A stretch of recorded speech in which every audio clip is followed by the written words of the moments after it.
I'm Allie Burns. This is all brought to you by Picks and Parlays.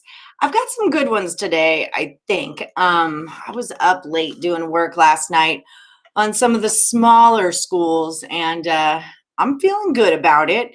So yesterday was a good day. I gave you 3 picks. We were 2-0-1. Boise pushed that 19. The dirty bastards. But it was kind of a close one, so I'm happy with the push there. They could have blown it right at the end. Okay, so today, first one we're going to talk about is Tennessee Tech at Morehead State. We had someone in the chat yesterday that was a Morehead fan, so I saw him on the card. I was like, hey, let's see what they're doing, right? While I have your attention, hit like and subscribe and ring that bell for notifications and drop a comment into my comment box. Say hi and let me know, what you're thinking, what your plays are, and who you're into. Okay, so Tennessee Tech at Morehead State. The line here moved a little bit. It's Morehead State -4, and the total is 132. So I did some statting around like I do, little stat manipulation. And I don't know, when it all broke down, I really like this one to roll over the total. 132 is low. I saw it like more around a 135 area was where I was at. Maybe even like a 133, but 132 just felt, I try, John, I try. What you call it? So now you've got me flustered, John. So what am I trying to say? So yeah, with this, I actually like Tennessee Tech plus the 4 points here. The book numbers really show that Tennessee Tech does not score a ton of points. And Morehead, sorry, hold on. You're the first people I've talked to today. I just woke up, clearly.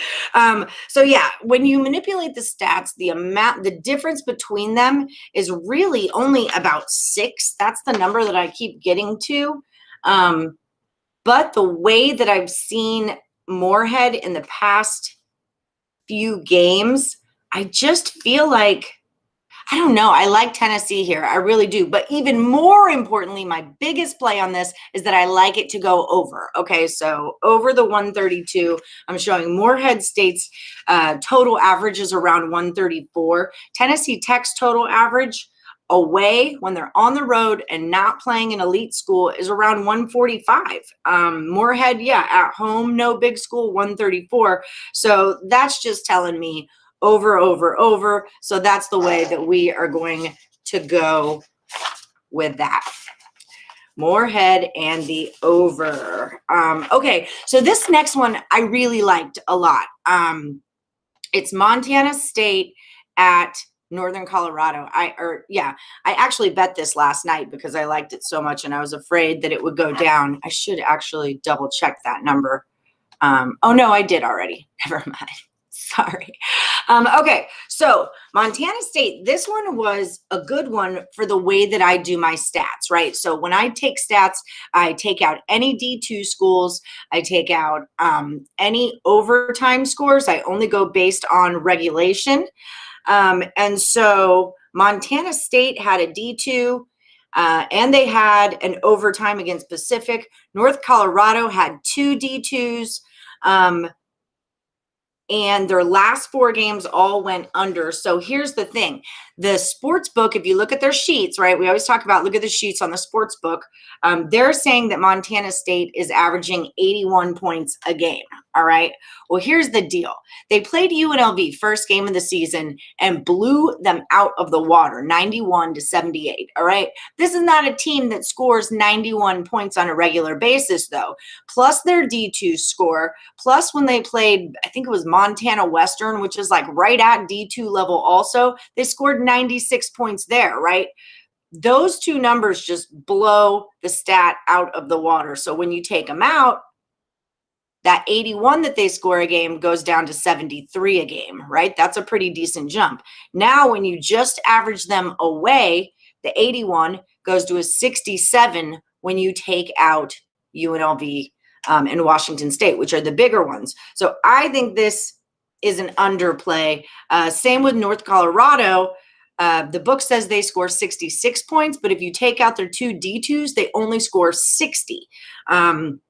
I'm showing their total average is a 134. I'm showing Montana State's total average is a 132. So all of this is below 136. And I really, really, really like this play. This is probably my number one. Oh, we got a little free picker over here in the comments. I'll put that up so y'all can check it out.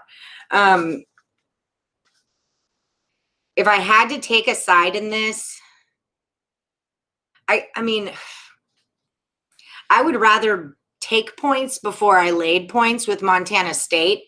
They're a bigger team. They have 3 seniors on their squad. But the thing about Montana State is they're kind of from all over. 2 of their seniors, two of their players are from England. One's from Ontario, one's from Washington, one's from Illinois. None of these people are from Montana State. Whereas at Colorado, they're all 4 juniors and 4 of them are from Colorado. So I like teams like that because I think there's like this home pride that they're going with. But scoring wise, Montana State scores more, and I think they've played a tougher schedule. So if I had to take a side, I would take Montana State. I think it's plus 3.5 is where they're at right now. I'm with that. Thank you, Daniel. Thank you. Okay, so up next. Now, these ones I didn't stat out. Like I didn't do my full and manipulate my stuff. But as I was going through just like my common basketball knowledge, they popped out to me. And okay, so the first one is St. Francis, PA. They are going to play Long Island today. St. Francis is a 2-point dog to Long Island. Now, Long Island has played 2 games. They were both to Sacred Heart. They won 1 and they lost 1. All right. So why are you a favorite here? And I get it. Like I like Long Island. I bet on them a lot last season. So I get it. But St. Francis has played Pitt, who they beat 80-70. Then they've had 4 losses in a row to UMBC, to Virginia, to Liberty, and to Mount St. Mary's. So, I mean, they're not a bad squad at all. I mean, they're not a good squad either, don't get me wrong, but for the purposes of this conversation, they're not super bad because they played a hard schedule. I'm going to take 2.5 here with St. Francis. Long Island, I mean, it's losing to Sacred Heart. Sacred Heart's only won 2 games this year. One of them was to them, you know. Okay, and then so moving on with Sacred Heart, then I'm looking at their numbers, and they're about to play Merrimack, who has not played 1 single game this year. And granted, they're at the top of their conference, their conference. But they haven't played a single game.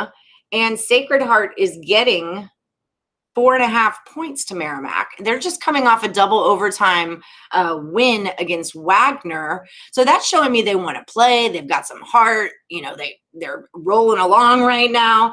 So I'm going to suggest, and again, I didn't stat these all out and do my normal process. This is just like the eye test for me. So I'm going to take Sacred Heart plus the 4.5 points. They're also 2-1 against the spread on the road. So, you know, I like that. And it gets a team who hasn't been out. I don't know. I think it's an okay thing to do. Okay, one more for you guys. What is it? It's Idaho State at Northern Arizona. Okay, so Idaho State's numbers say that they put up 72 points, but they played 3 D2 schools, right? 87, 89, 113. That's not how Idaho State plays basketball. That's not what's up. So it's a huge stat skew saying that they score more points than they actually do.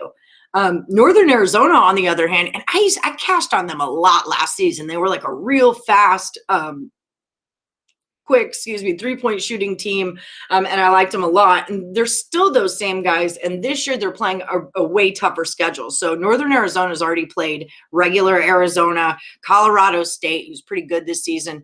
I think they're 6-2 or something, and Gonzaga. All right. So what happens when you play those guys is your stats get lowered, right? Because you're not gonna shoot as well against Gonzaga.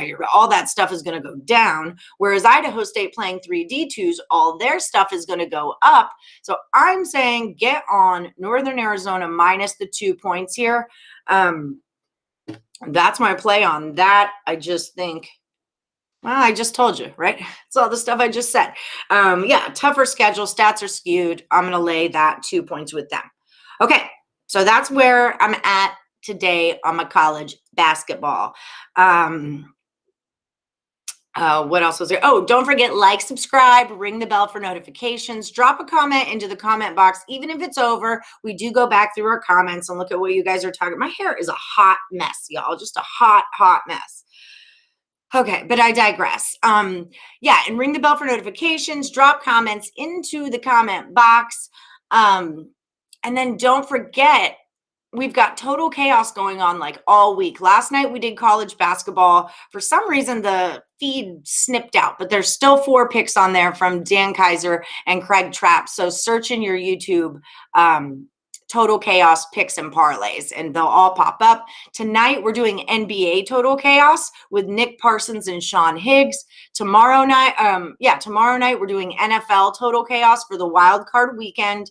Chip Chirimbus, our 3-time returning champion, dude was 11-5 last week, is coming to face Kurt Alexander. And then on Tuesday, we've got Total Chaos NHL with the Canadian crew, Nick Parsons and Kurt Alexander there as well.